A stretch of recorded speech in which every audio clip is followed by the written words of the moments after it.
नमस्कार दोस्तों, स्वागत है एक बार फिर आपका हमारे YouTube चैनल 999 सोनेग्रा में। आज हम आपको बताने जा रहे हैं कि महाशिवरात्रि व्रत की कथा। धार्मिक ग्रंथों के अनुसार हर महीने कृष्ण पक्ष की चतुर्थी पर शिवरात्रि मनाई जाती है, जिसे मासिक शिवरात्रि कहते हैं। इस व्रत के संबंध में मान्यता है कि मासिक शिवरात्रि व्रत करने से भगवान शिव प्रसन्न होते हैं। मासिक शिवरात्रि की कथा। मासिक शिवरात्रि व्रत की पौराणिक कथा के अनुसार चित्रभानु नामक एक शिकारी था। यह जानवरों की हत्या करके अपने परिवार का भरण पोषण करता था। वह एक साहूकार का कर्जदार था, लेकिन उसका ऋण समय पर न चुका सका। क्रोधित साहूकार ने शिकारी को शिव मठ में बंदी बना लिया। संयोग से उस दिन शिवरात्रि थी। शिकारी ध्यान मग्न होकर शिव संबंधी धार्मिक बातें सुनता रहा।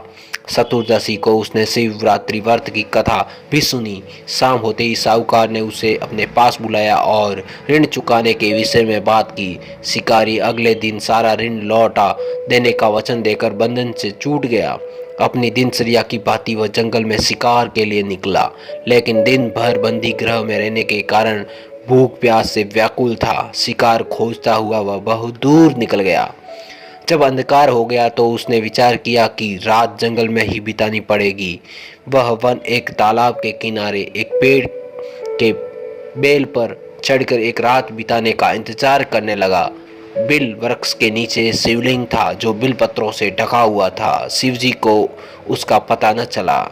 शिकारी पड़ाव बनाते समय उसने जो टहनियाँ तोड़ी, वे संयोग से शिवजी पर गिनती चली गई। इस प्रकार दिन भर भूखे प्यासे शिकारी का व्रत भी हो गया और शिवलिंग पर बेलपत्र भी चढ़ गए। एक पहर रात्रि बीत जाने पर एक गर्भिणी हिरणी तालाब पर पानी पीने पहुंची। शिकारी ने धनुष पर तीर चढ़ाकर ज्यों ही प्रचंडा खींची। हिरणी बोली, मैं गर्भिणी हूँ, शीघ्र ही प्रसव करूंगी। तुम एक साथ दो जीवों की हत्या करोगे, जो ठीक नहीं है। मैं बच्चे को जन्म देकर शीघ्र ही तुम्हारे समक्ष प्रस्तुत हो जाऊंगी, तब मार लेना। शिकारी ने प्रशंसा ढीली कर ली और जंगली हिरणी झाड़ियों में लुप्त हो गई। प्रशंसा चढ़ाने तथा ढीली करने के वक्त कुछ बिलपत्र अनानास ही टूटकर शिवलिंग पर गिर गए। इस प्रकार उसने अनजाने में ही प्रथम पहर का पूजन भी संपन्न हो गया। कुछ ही देर बाद एक और हिरणी उधर से निकली। शिकारी की प्रसन्नता का ठिकाना न रहा। समीप आने पर उसने धनुष पर बाण चढ़ाया। तब उसने देखा, हिरणी ने विनम्रता पूर्वक निवेदन किया कि हे शिकारी, मैं थोड़ी देर पहले ऋतु से निवृत्त हुई हूँ, कामातुर विरहिणी हूँ, अपने प्रिय की खोज में भटक रही हूँ। मैं अपने पति से मिलकर शीघ्र ही तुम्हारे पास आ जाऊंगी। शिकारी ने उसे भी जाने दिया।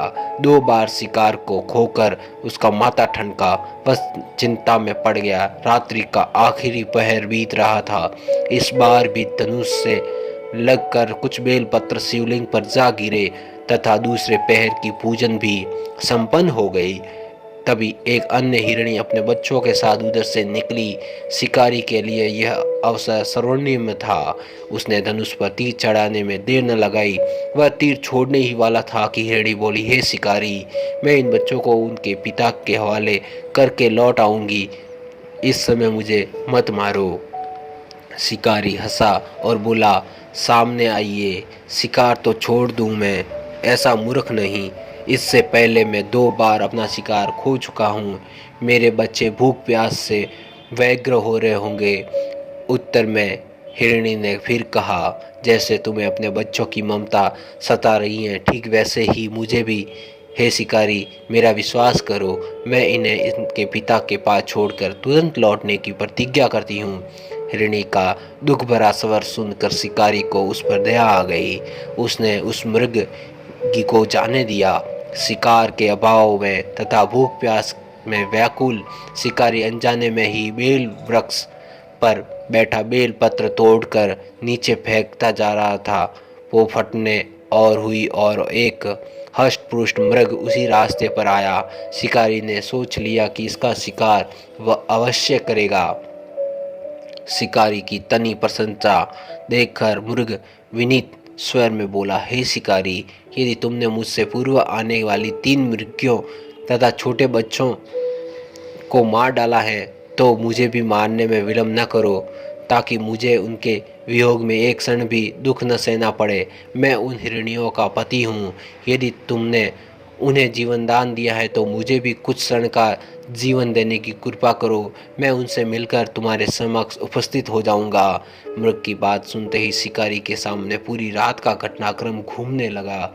उसके सारे कथा मृग को सुना दी।